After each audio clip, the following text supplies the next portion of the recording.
Welcome to Heartspeak Podcast, episode 197, The World of Plasma.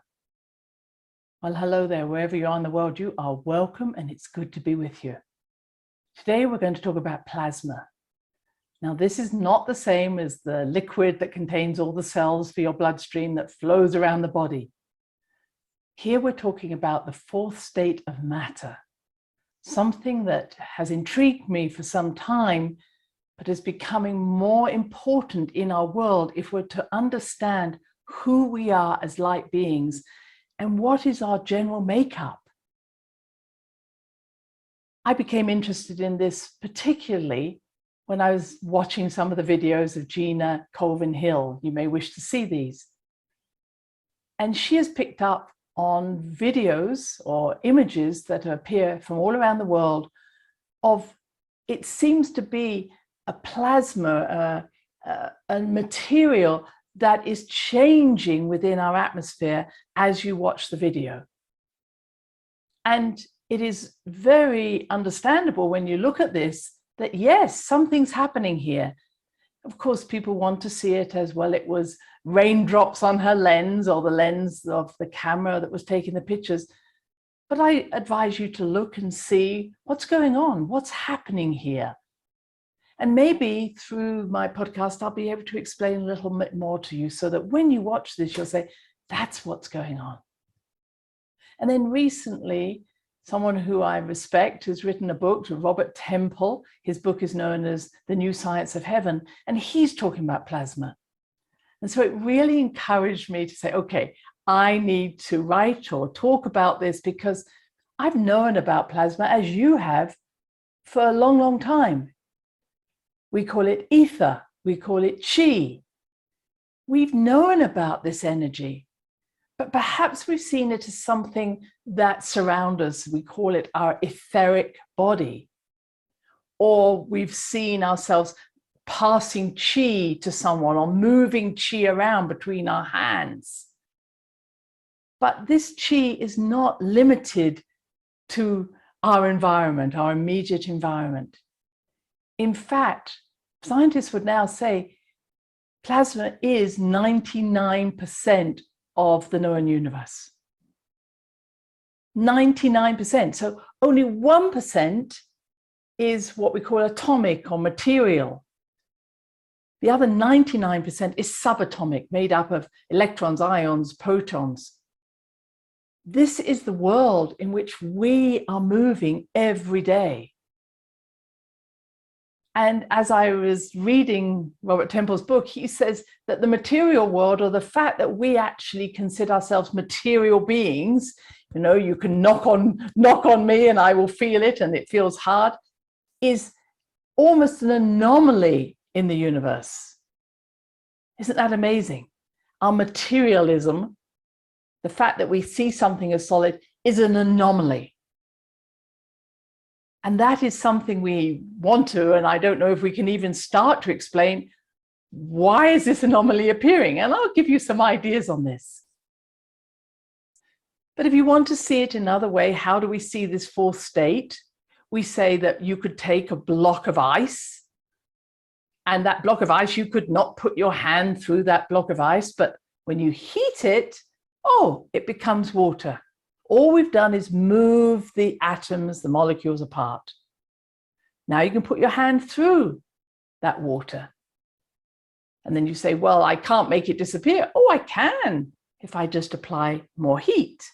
And now the atoms move further apart. And now we call it steam or gas. Now what happens with plasma or ether? We add more heat. And now we no longer have steam or a gas. We have this fourth state. Some people call it a super gaseous state, where it appears to disappear altogether. So the application that many people use is this understanding of cooling something or heating something to be able to achieve these different states and literally know that plasma exists. Now that plasma apparently has also its own densities. So you can have dense plasma and light plasma, but we won't go into that. You can have crystallized plasma, which of course would make sense if we look at crystals. It's almost like trapped energy, isn't it? Trapped light in a crystal. So if we understand that plasma has this energy of a light giving off a light, then a crystal contains crystallized plasma, probably created billions of years ago. Now, as we go deeper, we're understanding that this isn't something new that some scientists of today has discovered, that many traditions talk about plasma beings. Now, they may not call them plasma beings, they may call them ghosts, or they may call them spirits, or we may call them fairies, or we may call them elementals. And if we look at the Bible, there are many stories of beings of light. Now, they may be called angels or archangels, or the fact that there was a burning bush or lightning came down, because lightning is pure plasma. We have plasma balls. Some of you have seen these. These are orbs. So what are we taking a picture of? We're taking a picture of a piece of plasma that has become structured in a circle, in a ball, in a bubble. And this understanding perhaps of a sort of contained plasma is one way in which people describe our own entity of how we are living in this bubble. And what happens is that plasma can attract dust particles, which you could say are atomic particles or material particles or elemental particles. And you see the plasma because of the dust, which makes sense. Sometimes if you turn the light on and when the sun is streaming through my house, I can see the dust particles and think, I need to clean. Or the fact that when we're here in the desert and there's a lot of wind, these very fine particles of sand are lifted up and we see them in the light. So that often we only see plasma because of something material that sticks to it. But remember, this is only 1% of our known universe. So the sun, the stars are all just plasma. We call Jupiter and Neptune gaseous giants. Now, they have some solidity in them, and that gaseous nature is defined by their mass, according to what I've been reading. But the fact is, we think that many of the planets have a more plasma basis to them than perhaps the Earth does. And yet, let's not limit ourselves to only thinking that poor old Earth, it's this solid mass, because it isn't. We have what we call an ionosphere around us, because it's all made up of ions. We have a magnetosphere around us, made up of different ions, positive, negative, making it this magnetic field. You may have come across the Van Allen belts that can be seen as creating this this waveform, and I should say like an iron filings around a magnet, this magnetosphere. We can see them in these belts of moving plasma. And we really don't always understand what makes up the magnetic field of the Earth. It's not just what's around it, but we understand there's a liquid outer core to the Earth. So deep within the core, it's a liquid form, and it's the movement of this liquid that makes the magnetic field of the Earth.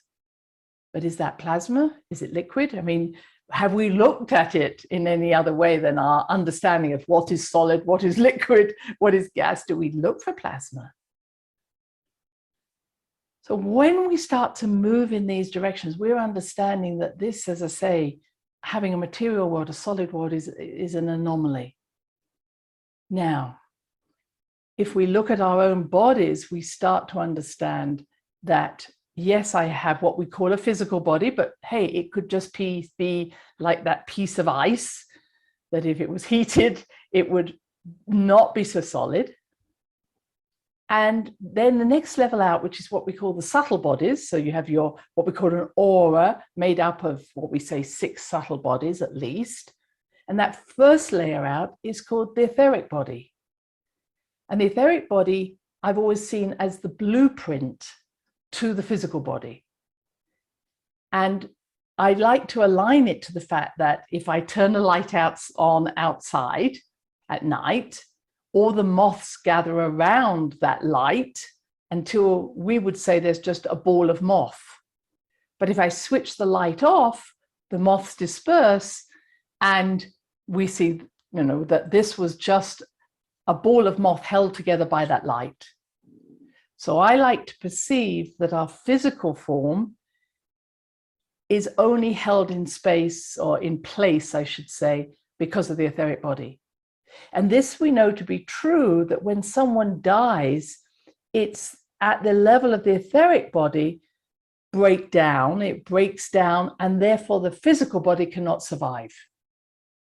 So you could say, if we go back to plasma, it's the dispersion of that plasma at that particular place, which is Christine's body, that says that etheric blueprint, that plasma blueprint that was Christine, has now disappeared back into the light, or back in through the plasma into another dimension, and therefore that physical form cannot survive. I hope that's making sense. So our physical body is only held in place by what we might call the plasma body, or the etheric body, and at some time, which may be the leaving of our soul to go back into the light, I'll use simplistic terms, but our soul may choose to leave. And once that happens, the etheric body can no longer sustain itself, and therefore it disperses, and therefore the physical body dies. And if you've ever watched someone die, you may actually see, we often call it a silver thread, something leaving, or we see a breakdown of the body in that way. And it is said that ghosts often appear in places where the etheric, or the death has been very shocking. And so it shocked the etheric body. And so that even though the person died, their etheric body didn't quite get the message. And it just continues to walk that same path that went to the place where the person died.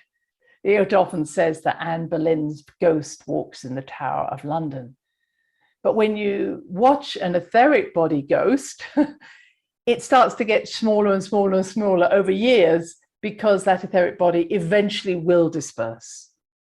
So there are different types of ghosts, but that's an etheric ghost, where if your body is shocked before you die, the etheric body didn't get the message and just keeps going. Now, when we take it in that way, it becomes really interesting when someone, for instance, has unfortunately had a leg amputated. They often say they have pain in that leg that's no longer there. We call it phantom pain, ghost pain. And it's so interesting that you might say, well, you haven't got a leg there, but the etheric leg is still there.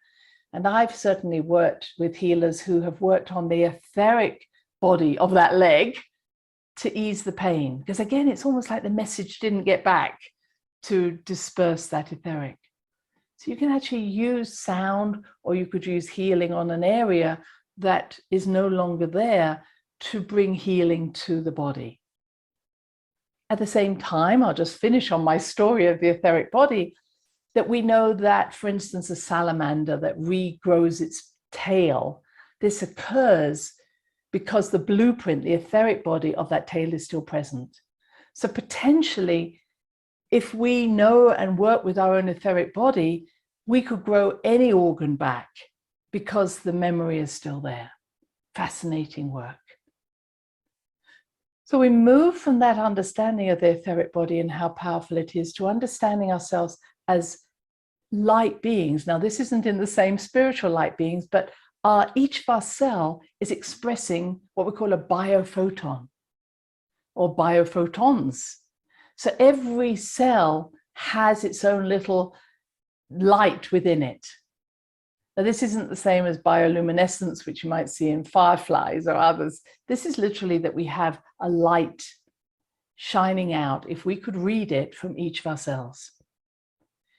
And studies were made, and I remember being part of these, where you could measure the light in each cell, even just by taking a blood sample, to know whether or not someone was healthy, and if for instance, they had cancer.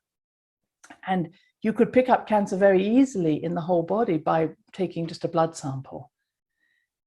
Unfortunately, this research didn't go any further because, of course, if we can pick up this cancer early and then start to treat the body, maybe just with light, bringing or gold, as we've talked about before, what if we just bring every cell back into harmony through applying a stronger frequency, such as the monoatomic gold or the light, and that you didn't even need to manifest the cancer? But of course, it's not surprising that the research didn't go further because nobody's going to make money out of this. And so we can't have people just healing themselves with light or sound or color or gold. And so it would be really interesting to understand ourselves in that light way. Now, some of you may have come across machines that measure electrical impulses, meridian impulses. I've certainly, again, been part of that. Kirlian photography was the initiation of that. And I think that's picking up on an electromagnetic field as much as a light field. And I'm not entirely sure whether it's really picking up on that plasma level, but that's neither here nor there. What's important is our body is an electromagnetic being, and it has this etheric body in it. It has our emotional body and our mental body, other bodies, but recognizing, even though I might say, oh, you've got an emotional body, that emotional body is actually reflected through the plasma. So it's not like, oh, I have happy in here and I have sad in here. It's a wavelength. It's a wavelength. And then a wavelength of our mental body. Don't want to go too far down in that understanding, but if our etheric body, which is the, one could say, the densest of our subtle bodies, is already plasma, then the rest of it is plasma. So when I read an aura, I'm reading a plasma body.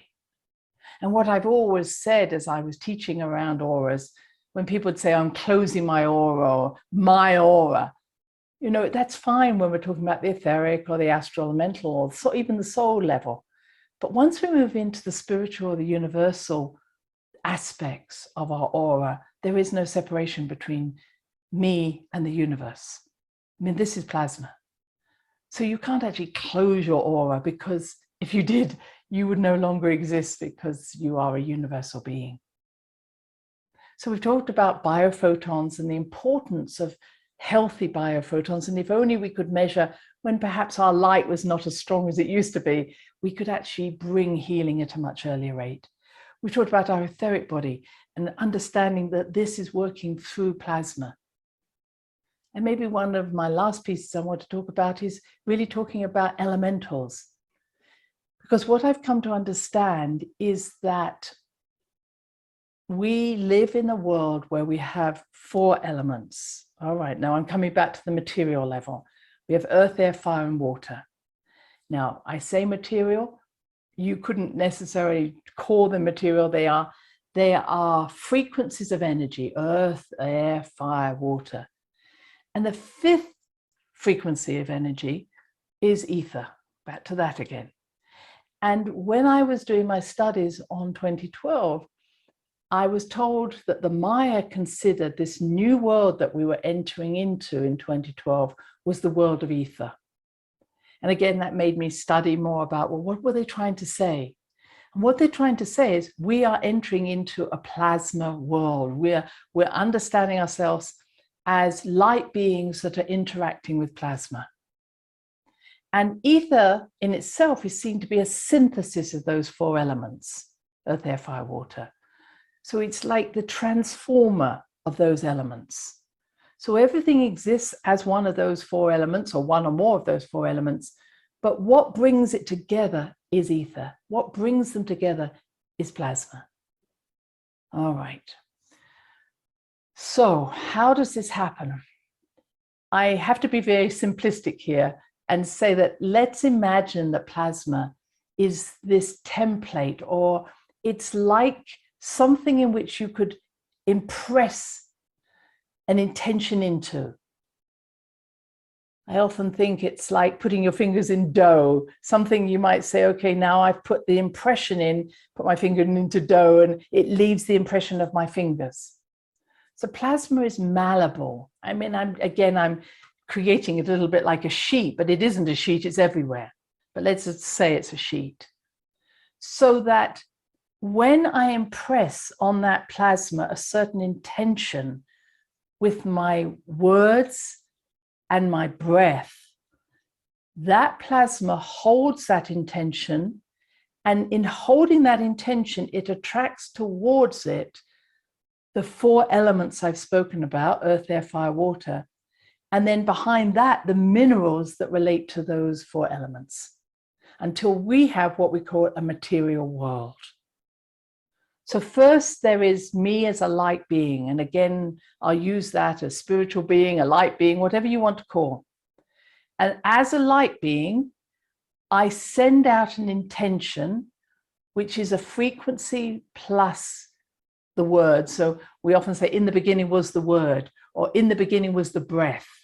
So when we go with an intention behind it, or we might say our prayers, as one might say, we sing our prayers, we're literally imprinting on that plasma an intention.